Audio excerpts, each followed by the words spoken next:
Good afternoon, everyone. Brandon Hardison, President Champion Strategies, for another edition of Hardison's Tips. We do this because we want you, the consumer, to get the best knowledge from the best people that are out there.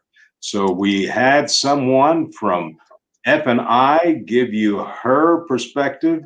We had one of the best on the other side of the Mississippi when it comes to doing walkarounds. Last week, we had an opportunity to tune in to someone from Alexandria, Louisiana, who's been in the sales business over 20 years, and he told you what he does to make sure his guests have the best experience that are out there.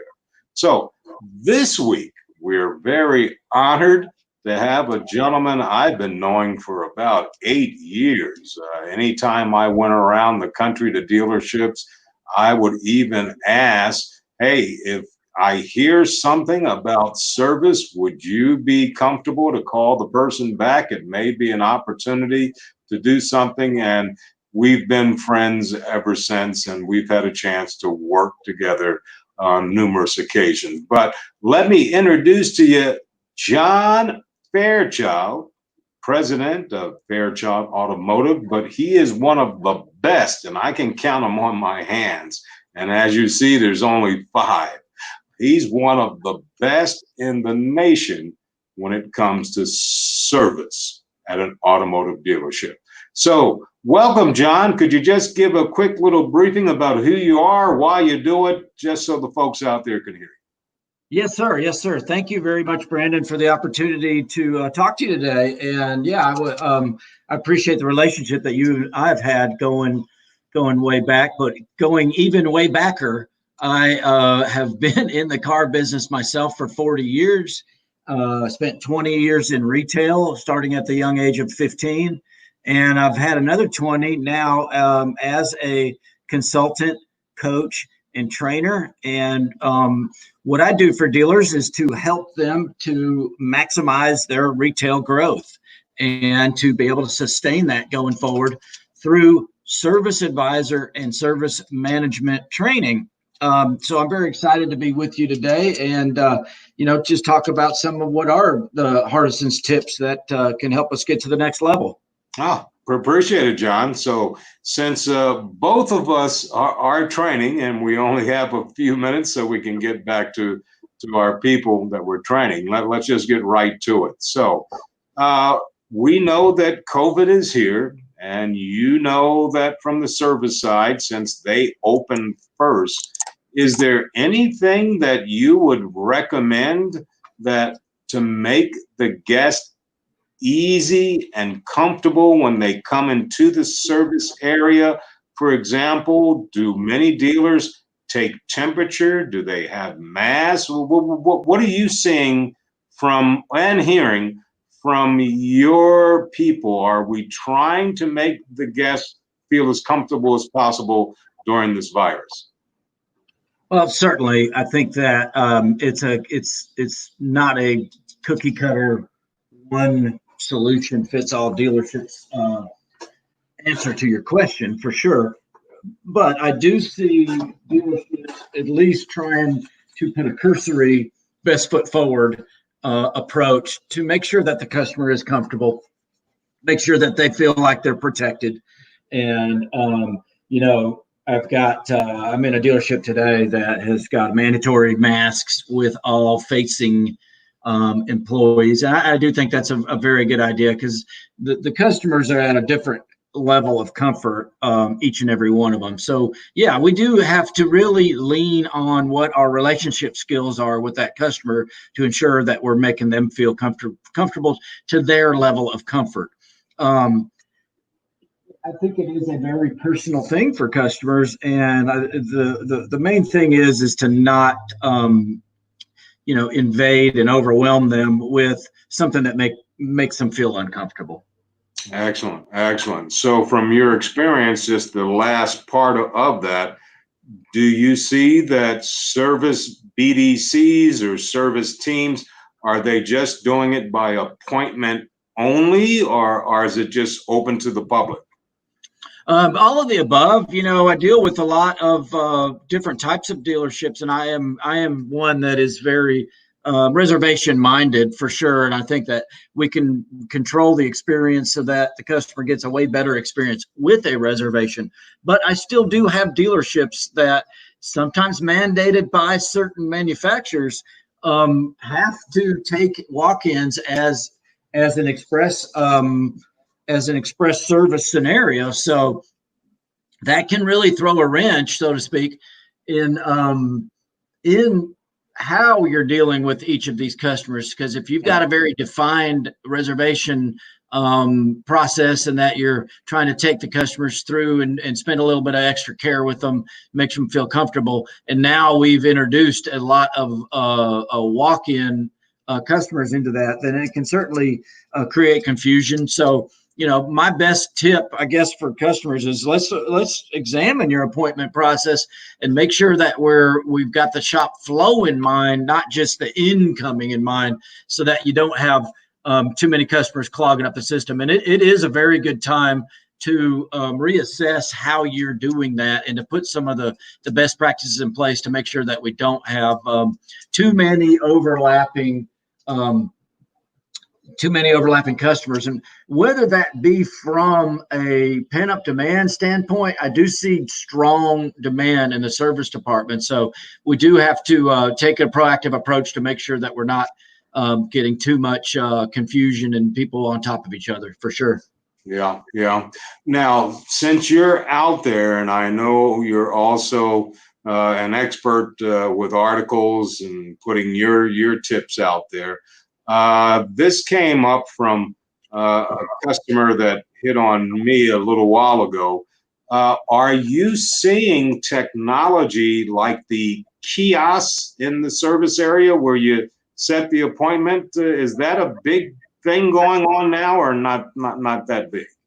No, I really am not seeing that, and I feel like that like I said, that the customer demand is so strong, that people are just trying to do with what they have to make it comfortable for the customer. I don't see a lot of the proliferation of kiosks. I'm in some pretty metro areas a lot of the time too, but I'm also in small and mid-sized stores that I just don't see a proliferation of that yet. I think a lot of that kind of progression, if you will, has almost been put on hold for a lot of dealers to make sure that they've got that the landscape is profitable with them for the immediate future. But perhaps they put some of those ideas on hold for the moment.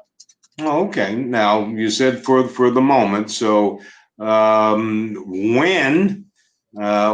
we get to a point where we'll find out what normalization's about, people always say that technology is the new thing that's coming. So in your experience over the 40 years out there, can you see where kiosks are going to replace service advisors? I think that's the $24 question. I can see a place for a kiosk, but nothing really, just maybe as an express tool to get, or a night drop tool to get the vehicles written up to begin with. The things I do like about those automated systems, and the kiosk being one of them, is that it automatically will present the additional needed services, where sometimes your physical person will circumvent that. So I do think there's advantages, but I think it's a tool that's not going to replace a service advisor anytime really soon. That it could enhance the amount of service advisors that we need, or amount of customers that we can handle, and perhaps more efficiently, and perhaps with a better foot forward to offering our legitimately needed services. But I really can't see a time when it would replace a service advisor. Okay, good. Now I'm going to switch gears on you, because these are just some questions that people have asked me about. Of course. One person asked about a dealership's certified pre-owned process. They understood that the manufacturer required the technician to go through a certain amount of point inspection. but they could not understand why it took so long. So it sounded to me like they found a vehicle and it wasn't certified, but they said that come back in a few days because we don't want to certify on demand and go against the manufacturer.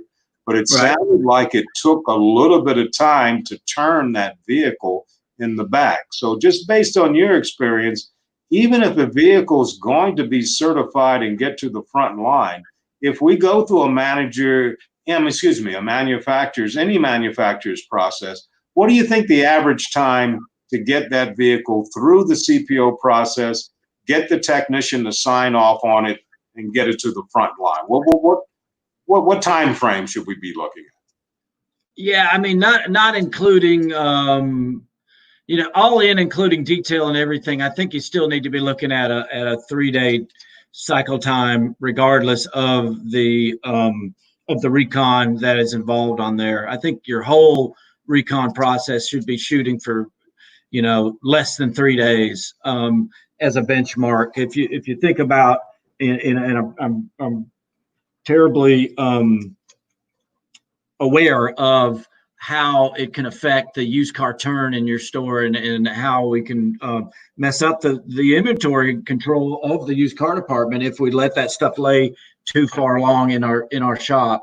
And what ends up happening is the cars get sold before they're even touched. Let's face it. If you got a car that a customer wants and a salesman that is a gung-ho salesman that's wanting to get that metal, busting bugs, they're going to pull it from the back and they're going to sell it. And there's not going to be a way to circumvent that. And then what you've got is a problem child that's going to come back and a dissatisfied customer, perhaps, if things haven't been addressed on that vehicle before they took possession of it. So I think that in general terms, a less than 3-day turn is both realistic and ambitious enough to keep us on our toes and our inventory control properly.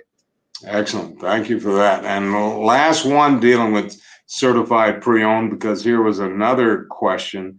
They said that they were presented the form from the manufacturer stating what the technician went through, whatever points, and then there was a place for the signature for the technician, the service manager, and naturally the used car manager on there. Now, here was their question. If the technician really feels that this vehicle is not certifiable based on what they're looking for, and they refuse to sign, can that dealership still override that technician and still sell the vehicle certified? Or does that technician's signature hold the weight? No, if your process is intact, that technician signature does have to hold the weight. It's really not certifiable unless it's certifiable, right? If the technician is following the guidelines and he can't sign off on it, then that's a piece that you have to sell as an uncertified piece, or you have to wholesale it. That's in my eyes, that's a pretty black and white question, Brandon. It's really about ethics, and there's a dirty word out there, and it's called fraud. Oh, yeah, no, you hit it on the head. Right. That's my opinion. Yeah, but I also responded back by letting them know that the reason why the manufacturer does that is because the technician is really the linchpin in the whole thing. If he or she, as a technician, says this is not certifiable, I'm not going to put my John Henry on this. I don't feel comfortable doing it. We're not going to do that with the good of us. So, but here's the other thing. What is your feeling about having accompanying paperwork affixed to that form of what they did to get it up to certification for that manufacturer? I think it's very important. I actually purchased a certified vehicle with the help of funds that my daughter had saved for her 16th birthday, and a couple years ago. And guess what? We were able to look at all the reconditioning aspects that they did on that car, and it was impressive, man. They spent like $1,800 to get it up to snuff for the certification process. And that alone really pushed us over the edge as to feeling rest assured that this was a vehicle that would take her for the long run. She wants to be able to drive that clear through college. So, we're talking about several years now that she's going to own that vehicle. But I think that's critically important, Brandon. Excellent. Excellent. No, thank you. Now, if I can go back to the service advisors again, and I happened to be at the same dealership that I'm at yesterday, and we watched as they were going through it. I know we can teach and I know we can coach, but it's up to the individual to still do it. But based on your opinion, because you see it a lot more than I, how many service advisors actually meet the customer on the drive and do a walk around? About 3.7%, Brandon. And I think I'm being facetious in one aspect, but probably generous in the other. But what I would say is, as a service advisor in a hectic situation, a lot of times, and it's been exacerbated lately because of short staff, et cetera, that what you want to keep in mind is you may not be able to get at that customer on the drive. And the dealership I'm at today has actually got a couple of greeters that do a good job buffering that. But the one thing I want to emphasize there is that it's still a very valid and important function. And what I would say is don't make it wonky or a big deal out of it, but just if the customer makes it inside the building or out of their car, just take them back to the car and do your proper walk around. I think the proper walk around has got three main functions in it. And number one is greeting. Like you said, there's never a second chance to make a first impression.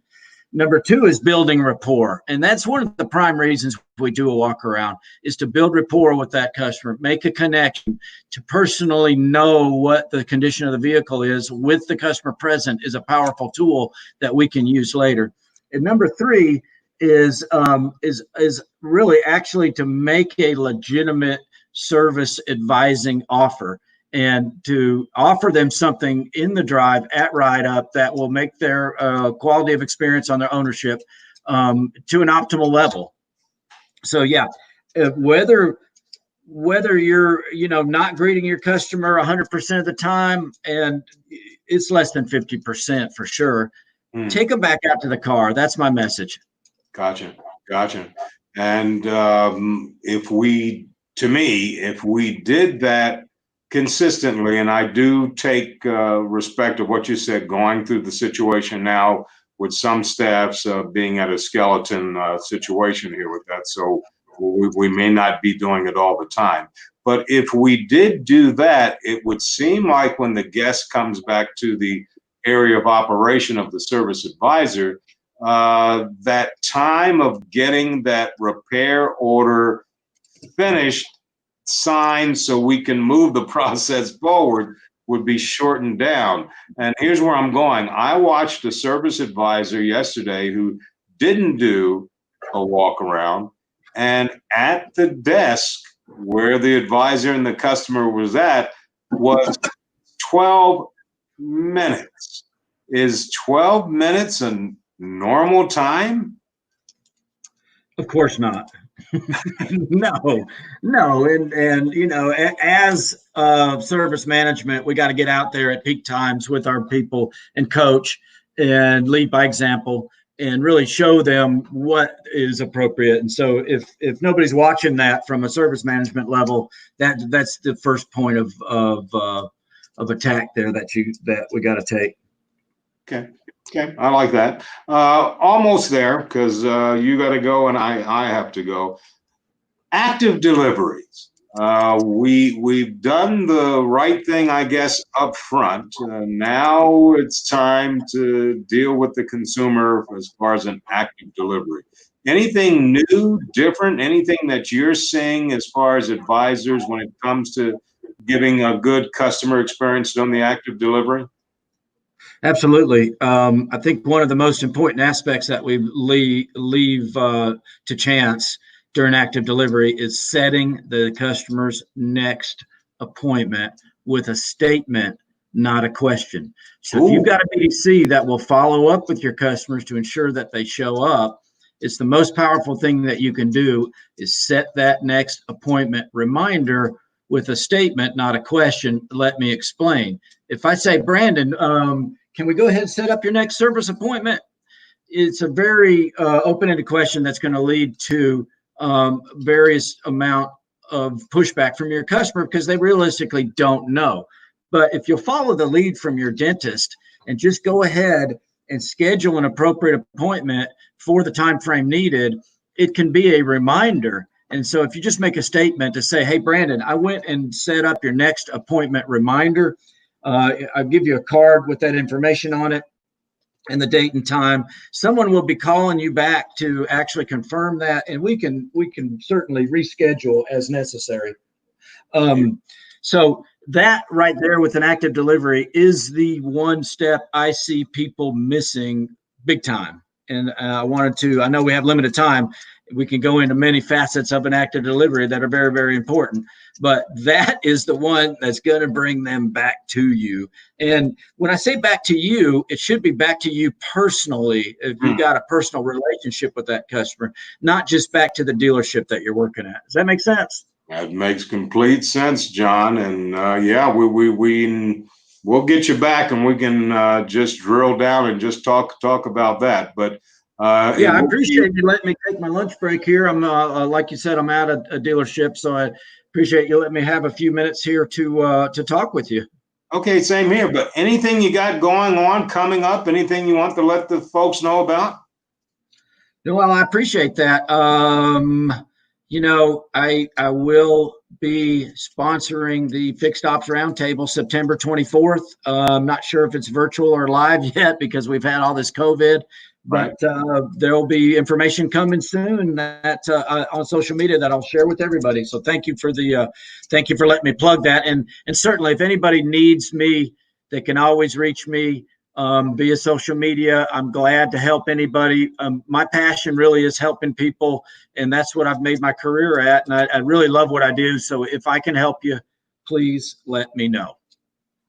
John Fairchild, once again, we do thank you. You get back to what you do best so I can get back to what I do best.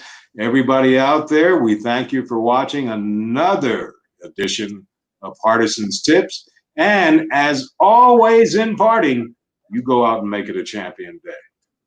Thank you, sir. I appreciate you very much.